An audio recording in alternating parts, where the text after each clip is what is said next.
Alright, a little update on the progress here on the TDI Ford Ranger. So, working on the exhaust today. This here is my very fancy, really complicated to make downpipe, I guess you'd call it. That bolts onto the turbo there, and then it's got to come out around the starter and the wires, and then come back around, and then go back down straight. And that goes, I'll get you guys a little bird's eye view.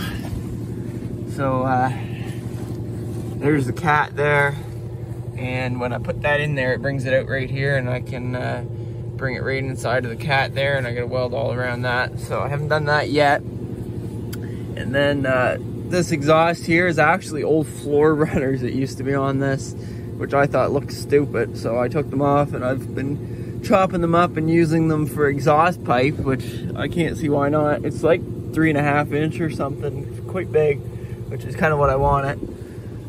I don't know why, I just thought I'd like to have a big exhaust pipe on it, and then probably the might sound a little different than just a regular TDI car. It might be a little louder, whatever. Anyway, more airflow too, and probably better EGTs, so yeah. So anyway, so here's the cat, goes into that, and then I go straight down, and bubble gummed an old O2 sensor.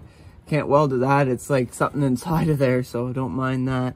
Anyway, then it goes into the muffler there, and it's gonna come out of the muffler and go up and sort of down and around. I'm gonna have it actually out where factory exhaust was, and I got the pieces for it here, and it's gonna be out something like that. All right, so this is just an update on the TDI Ranger here.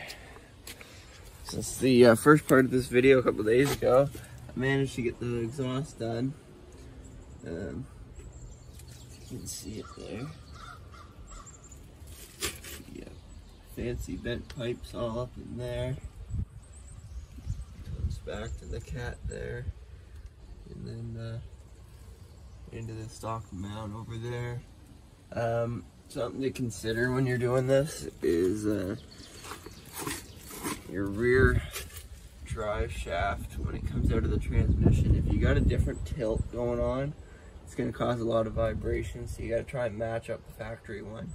So for me, I added about I changed it from what it was. I added about a 1/4 inch of space there on the transmission mount, which seemed to measure out to factory. So we're gonna see how it works, and if it vibrates really bad, I'm gonna have to modify it some more. But anyway, so it goes into the stock mount up there for the exhaust, and then runs back, slips in where it's supposed to there. And then when we get back to here, I did something a little different because I didn't want this to be able to be seen. Like if you're back here, you can't even see the exhaust. That's the way I wanted it. So I got to here, and I did a great big bend up 45, and then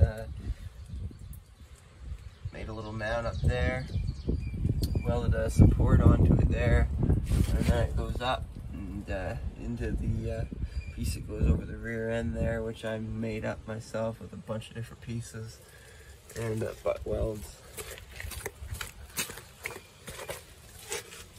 There, so that's what she does.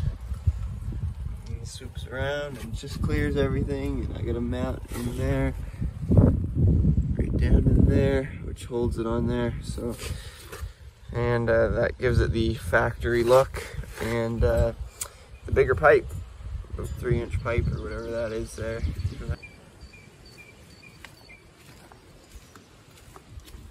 Somebody was asking me about the intercooler and how I have that set up. So there it is there.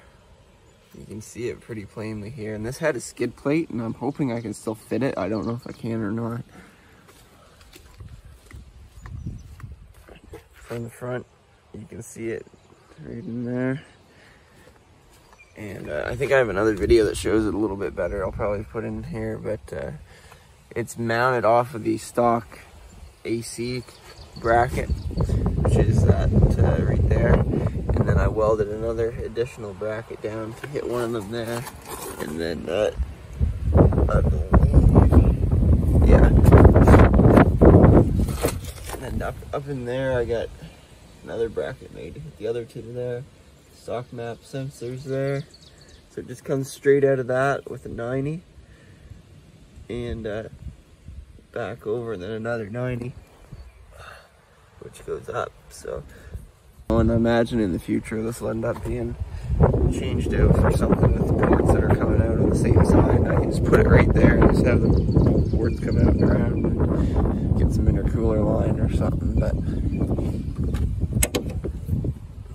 under the hood, you can see they come up right there, twins. One goes into the intake there, and the other one goes into the turbo, obviously. That's how I made the intake for it. It's actually the stock Ranger Flex. And then I bought that plumbing fitting right there from Home Hardware, which is the right size. And then I used like a coupling or something there, and I put two hose clamps on it, and that's what spliced me into this line here, the big line. And then I used the factory mass airflow sensor and intake line there, the intake pipe there that went onto the stock air box. I just unbolted it and bolted onto that. I could match up one side, and then the other side I had to make something there. That line right there is for my N75 valve, and it needed fresh air. I had it on there, and then I was thinking that'll end up getting vacuum pulled on it, so we don't want that. Inside, it's pretty well coming together. I got the shifter on it now, and flat screen radio. The only thing left is putting this panel back on, but I wanted to make sure everything's going to be working properly before I went too far with it. So yeah, that's about all I got to say about that. Got the brakes bled the other day, and the clutch bled a little bit better.